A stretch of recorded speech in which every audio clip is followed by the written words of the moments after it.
네, 어제 정말 있을 수 없는 일이 벌어졌죠. 아마 우리 국민의힘 의원님들도 뭐 일부 옹호를 하고 있는 분들도 계시겠지만 대부분은 잘못됐다라고 생각하고 있을 겁니다. 자, 이게 그런데 주의 깊게 봐야 됩니다. 어제 그 폭동 행위에 대해서는 잘못됐다 질타하고 반대하겠지만 폭동을 저지른 사람들이 주장하는 것을 정당화하는 것, 그것이 문제입니다. 그것이 제2의 폭동, 제3의 폭동을 다시 유발시킬 수 있고 조장할 수 있는 겁니다. 그 폭도들이 뭐라고 합니까? 영장무효를 주장하고 있죠? 영장 잘못됐다, 불법이라고 하고 불법 체포, 불법 구금을 주장하고 있습니다. 국민의힘이 같은 주장을 반복하면 제2의 폭동, 제3의 폭동을 다시 일으킬 수 있다라는 것을 분명하게 지적하고 시작하겠습니다. 자, 준비된 화면 좀 보시죠.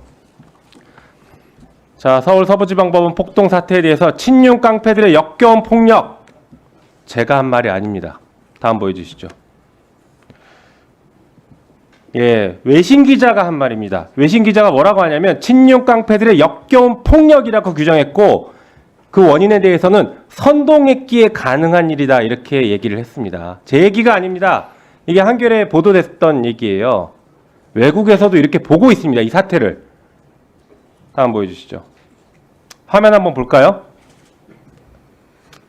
머리에 뭐 쓰고 있는 거 보이십니까? 네, 하얀색. 시작한 건 이 하얀 모자 쓰신 거 보십시오. 소식이 전해진 다만 곳까지 올라가는 사람들, 판사들의 개인 집무실에 있는 7층까지 네, 들이닥치는 프레시 장면을 비치는 JTBC가 모습들. 단독으로 포착했습니다.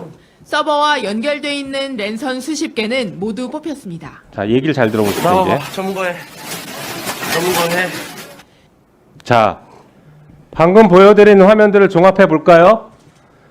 오늘 오전에 그 법원 행정처장님도 준비하고 들어온 것 같다, 알고 들어온 것 같다라는 취지로 말씀을 하셨습니다.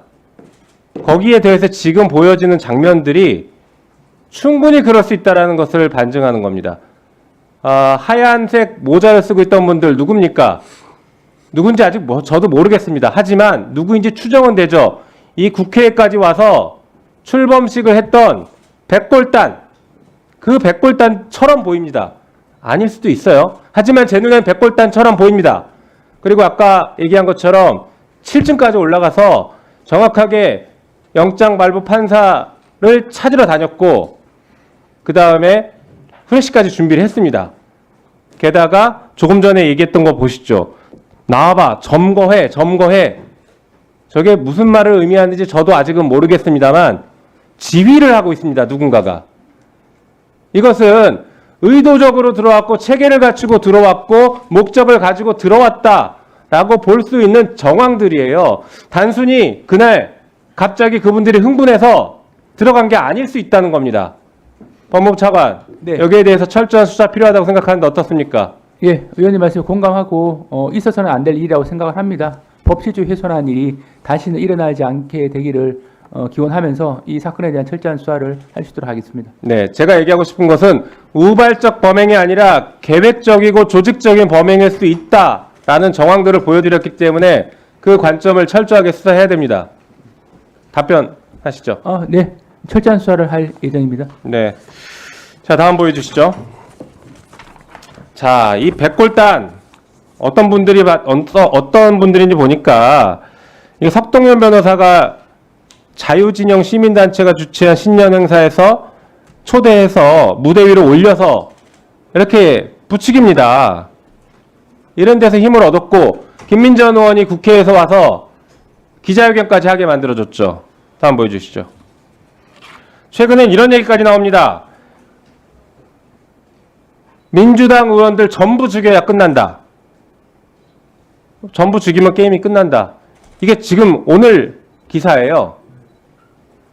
차관님, 네, 상황이 이렇습니다. 지금 대한민국이 붕괴 직전까지 가고 있는 것 같아요. 어떻게 이런 말들이 지금 공공연히 나오고 있습니까?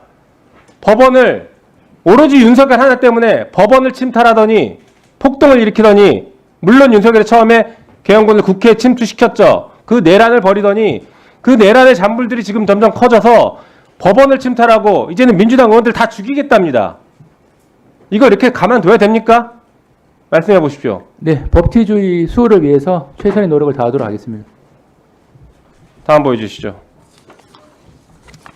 이 사람들 왜 이럴까요? 보니까 이거 뭐 만평이긴 한데 경찰도 체포될 수 있다. 윤곽근 변호사가 이런 얘기를 했죠. 경찰 체포하라는 겁니다.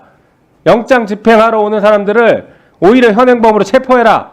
이런 얘기를 합니다. 윤곽근이. 그리고 애국 시민이 막아주길 바란다. 석동현 변호사 이런 얘기 했어요. 길에서 차를 막아줬으면 좋겠다. 그리고 법이 무너졌다. 윤석열이 얘기한 것이죠. 끝까지 싸우겠다. 이거 아시죠? 지지자들한테 보낸 편지. 이 편지 보면 이렇게 나오지 않습니까? 여러분들과 함께 끝까지 싸우겠습니다. 이게 대통령이 지금 이렇게 선동을 하고 있습니다. 애국 시민께 또 감사한다. 곧 석방 될 것이다. 윤상현 이런 얘기했습니다. 그리고 나서 또 무슨 얘기했습니까? 벌금 내가 대신 내주겠다. 그건 석동현 변호사가 한 것이죠. 벌금 대신 내주겠다. 이런 얘기까지 나옵니다. 그러니까 이 폭동을 일으켰던 사람들이 폭동을 일으켜도 되는구나. 이렇게 생각을 한 거예요. 물론 그중에 저는 상당수는 아까 말씀드린 것처럼 조직적으로 처음부터 들어왔을 것이다. 그리고 그들은 이런 사람들의 비호를 받을 가능성이 높다라고 봅니다. 그 부분이 이 사건, 이번 폭동 사건 수사의 핵심이에요. 그냥 단순히 잡혀있는 사람 수사하는 게 끝이 아닙니다. 이게 핵심입니다. 다음 보여주시죠. 폭동 선동을 한 사례들이 이렇게 많습니다. 여기 진짜 나열하기 힘들죠. 이 앞에 계신 우리 다른 의원님들도 계시고 이렇게 많은 일들이 벌어지고 있어요. 이거 이렇게 가만둬야 됩니까? 새로운 내란을 지금 조장하고 있어요. 다음 보여주시죠. 저항권 계속 얘기하더니 이게 실제 이렇습니다. 윤상현 의원님 오동훈 죽일 놈의 제스처장 차량 막았어 이렇게 얘기하면서 지지자들은 이제 저항권을 행사할 거라 합니다. 이 얘기가 왜 나옵니까 갑자기? 국민의힘에서 계속 저항권이다라고 얘기하고 있으니까 마치 폭동이 정당화되는 것처럼 이렇게 이끌고 왔던 거 아닙니까? 국민의힘이 여기에 대해서 폭동이라고 규정 못하고 제대로 비판 못하는 것이 공동 책임을 져야 될 우려가 있으니까 그런 것 같습니다. 여기에 대해 철저하게 수사하십시오. 네, 헌법상 의사표현의 자유는 있습니다만 그에 따른 또 한계도 엄연히 존재합니다. 그래서 이제 서부지검 사건을 수사하는 과정에 그 배경이나 경위 등을 확인하다 보면 이 헌법상 보호되는 의사표현의 자유의 영역과 그렇지 않은 영역에 대한 기준이 나름대로 규명될 수 있으리라고 생각을 합니다.